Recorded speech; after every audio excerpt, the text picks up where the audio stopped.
नाज़रीन ग्रामी अस्सलाम वालेकुम। फास्ट पॉइंट में खुशामदीद। नाज़रीन ग्रामी, शाम के रास्ते से फिर ईरान ने इसराइल पर मिसाइलों की बारिश कर दी है। इन हमलों में इसराइली दारुल हुकूमत तिल अबीब के परखचे उड़ा दिए गए हैं। दर्जनों इसराइली फौजी जहन्नुम वासिल हो चुके हैं। पाकिस्तान की तरबियत ने काम कर दिखाया है। ईरान आधे इसराइल पर पाकिस्तान की मदद से मिसाइल दागने जा रहा है। इस हवाले से हम आपको इसराइली वजीर आज़म नेतन्याहू का वीडियो क्लिप भी दिखाएंगे कि वो किस तरह से पाकिस्तान को ईरान से दूर रखने की अपील कर रहा है। मगर इससे पहले आपको इस वाक़े की मुकम्मल तफसील से आगाह करते हैं। नाज़रीन ग्रामी, आज सुबह 6 बजे अल कुद्दूस ऑपरेशन के तहत ईरानी तंजीम ने शाम के रास्ते इसराइल पर 170 मिसाइलों की बारिश कर दी है, जिसके नतीजे में एक 7 मंजिला इमारत, कई गाड़ियां, दर्जनों यहूदी खाक का ढेर बन गए हैं। इस खबर को अल जजीरा के अलावा दूसरी अरब मीडिया पर भी नशर किया जा रहा है। इस बड़े हमले के हवाले से यह दावा किया जा रहा है कि पाक फौज इस ईरानी तंजीम को, जो अब शाम में पुनः गजीन है, इसको कई अरसे तक इसराइल के खिलाफ लड़ने की तरबियत देती रही है और इसराइल पर दर्जनों रॉकेटों की बारिश हो गई। इसराइल ने इसका इल्जाम सीधा सीधा पाकिस्तान पर लगा दिया है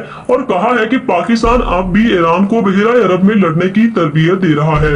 इसराइली वजीर आज़म ने वीडियो पैगाम में पाकिस्तान से अपील की है कि वो ईरान को लड़ने की तरबियत ना दे, क्योंकि ईरान इसराइल के अलावा भी पूरी दुनिया के लिए बड़ा खतरा है। इस हवाले से इसराइली वजीर आज़म का ये वीडियो क्लिप भी आप मुलाहिजा करें।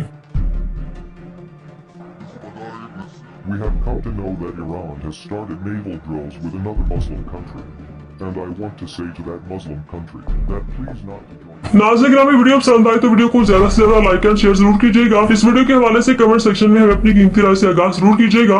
अगर आप इस चैनल पर नए हैं तो चैनल को सब्सक्राइब करके साथ में दिए गए बेल के आइकन को भी प्रेस कर दें, ताकि फ्यूचर में हमारी हर आने वाली वीडियो का नोटिफिकेशन बर वक्त आपको मिल सके। मिलते हैं जल्द ही एक नई वीडियो में, तब तक के लिए अल्लाह हाफिज।